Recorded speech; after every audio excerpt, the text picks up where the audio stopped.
আজ তৈরি করা হচ্ছে সকলের প্রিয় শীতকালীন স্পেশাল ধনেপাতার বড়া রেসিপি।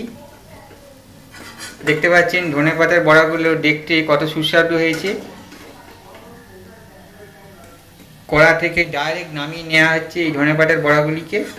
রেসিপিটিতে দেখে বাড়িতে অবশ্যই ধনেপাতার বড়া বানাবেন। সহজ উপায় এই রেসিপিটি হয়েছে। চানা বাসনের প্যাকেট নেওয়া হয়েছে।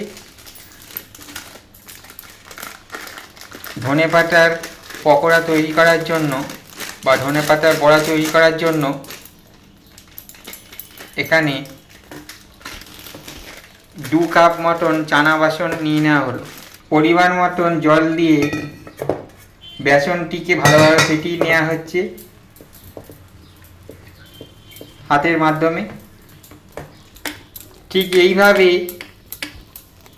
হাতের আঙুলের মাধ্যমে বেসনটিকে ভালোভাবে ফেটিয়ে নেওয়া হচ্ছে। ধনেপাতার বড়া বা ধনেপাতার পকোড়া তৈরি করার জন্য বেসনের ঘনত্বটা জল দিয়ে মেশানোর পর ঠিক এতটা হবে। দেখতে পাচ্ছেন হাত থেকে ফেলা হচ্ছে, ঠিক এতটাই ঘন হবে বেসন। এরপর দিয়ে দেওয়া হচ্ছে খাবার সোডা। 1 চিমটে খাবার সোডা দিয়ে দেওয়া হচ্ছে। খাবার সোডা দেওয়ার পর আবার নাড়িয়ে নেওয়া হচ্ছে। এরপর যাচ্ছে পরিমাণ মতন লবণ। লবণ দেওয়ার পর আবার ফেটিয়ে নেওয়া হচ্ছে যাতে নুন আর খাবার সোডাটি ভালোভাবে মিশে যায়। এরপর দিয়ে দেওয়া হচ্ছে সামান্য পরিমাণে কালো জিরে। কালো জিরেটি দিয়ে ভালোভাবে মিশিয়ে নেওয়া হচ্ছে।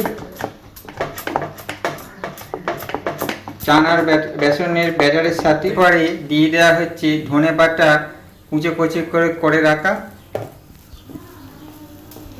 ধনেপাতাটি দেওয়ার পর ভালোভাবে ব্যাটারের সাথে মিশিয়ে নেওয়া হচ্ছে।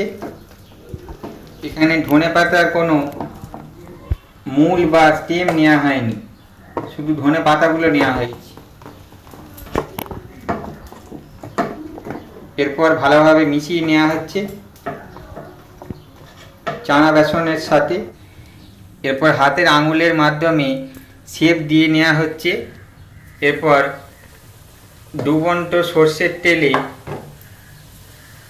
দিয়ে দেওয়া হচ্ছে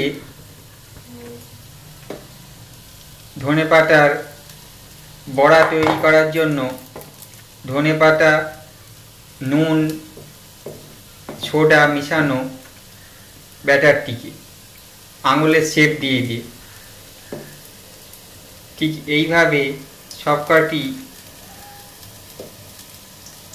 ধনেপাতার বড়া তৈরি করে নিতে হবে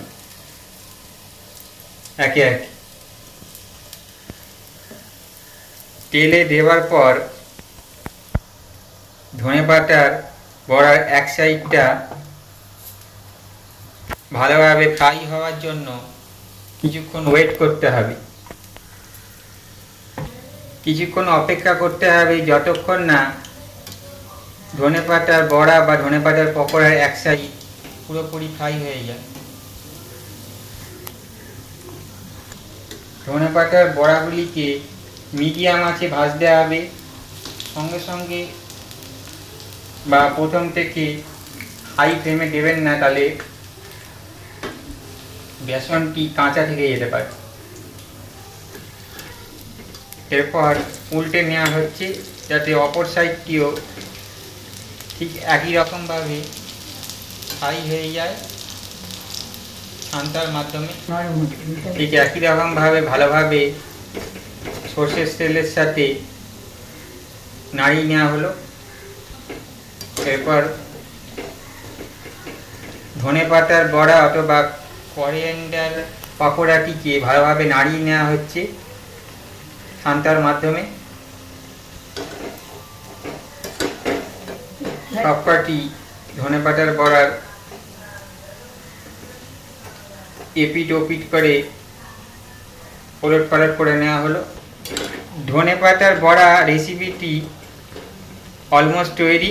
ভিডিওটি ভালো লাগলে অবশ্যই লাইক করে দেবেন, বন্ধুবান্ধব আত্মীয়দের মাঝে ভিডিওটিকে শেয়ার করে দেবেন, চ্যানেলটিকে সাবস্ক্রাইব করে বেল নোটিফিকেশানটি প্রেস করে দেবেন। ধনেপাতার বড়া কমপ্লিট হয়ে গেছে। দেখতে পাচ্ছেন ধনেপাতার পকোড়া কতটা ক্রিস্প হয়েছে।